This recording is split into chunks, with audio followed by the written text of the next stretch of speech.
You are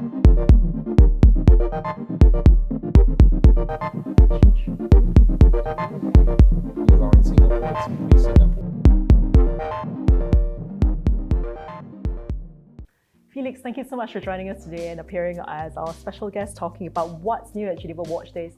Now, I think we all can guess, maybe, that Urwerk is going on a bit of a stellar exploration kind of journey this year at Geneva Watch Days.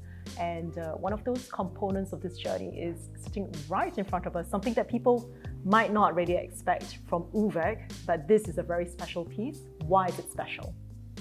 Thank you, Susan, having me on your show. It's a big pleasure, and it's a big pleasure to present you the Space-Time Blade.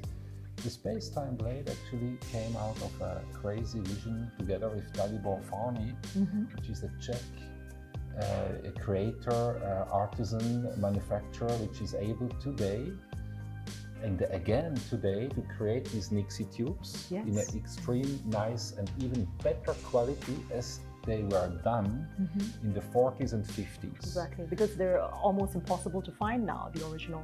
Yes, exactly. There are some old new stock from Russia and the US, actually, overproductions from the time, because at the time, actually, the Nixie tubes went overrun by LEDs. Yes. So, but for that little story, actually, the Nixie tubes are even more reactive and more precise in showing the data and the digital numbers than the LEDs. So they stay still relevant today. And he produced even instruments with these Nixie tubes for the NASA instruments. And I understand that in terms of clarity and readability, these new ones that he's made are even more qualitative, high quality, and better adapted for reading. He made research also in the gas alloy he gives into the tubes.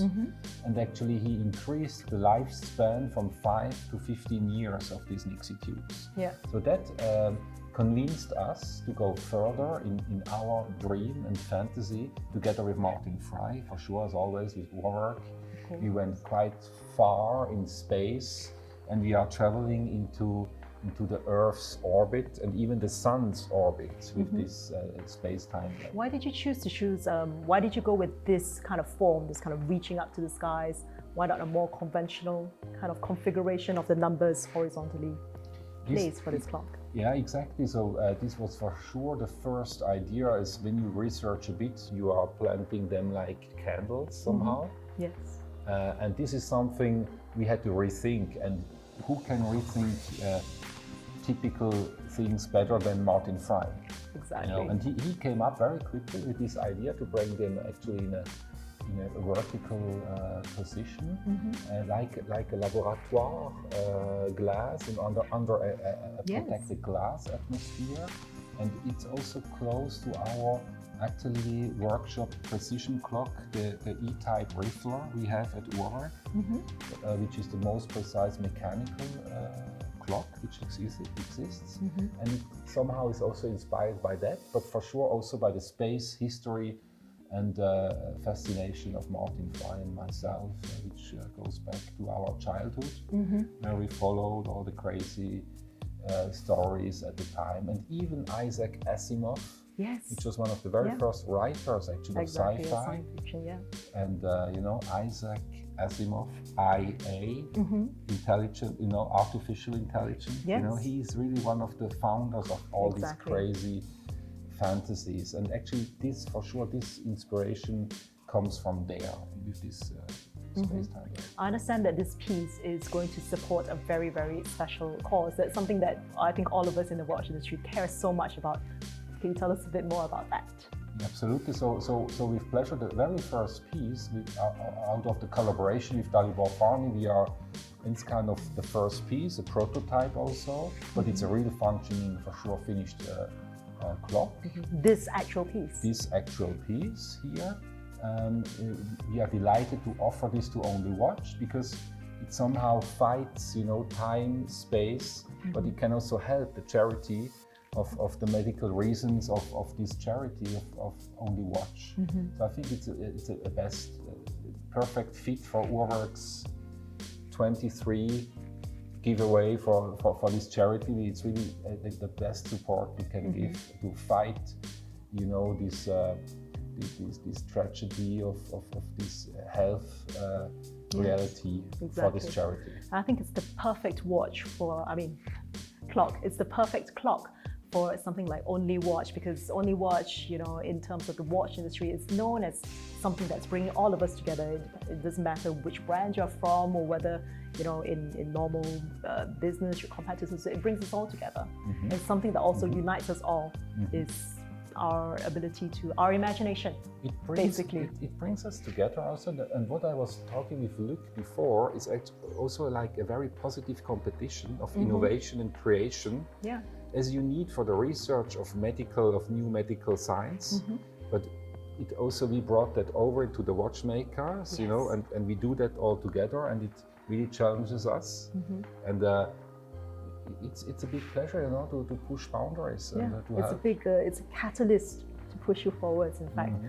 Now, I noticed that you have a very special sort of implement or a tool in front of us. I'm guessing it has something to do with the space-time clock. Would you be able to demonstrate it to us and show, because I understand that this clock has several modes, very interesting ones at that. Maybe you'll be able to demonstrate and tell us about it. So here you have the special, lightsaber, which enlightens you. We can't use this mode, we can't use this word, copyrighted, blank it out.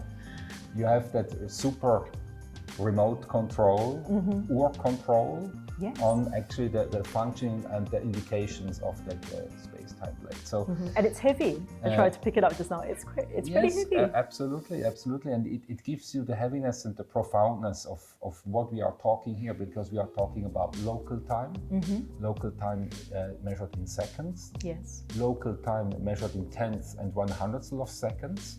So very reactive, very precise. You can see all the. And here, that's lightening up all the 8 Nixie tubes here. And here we have an indication which actually shows us what we traveled since the beginning of the day around the Earth.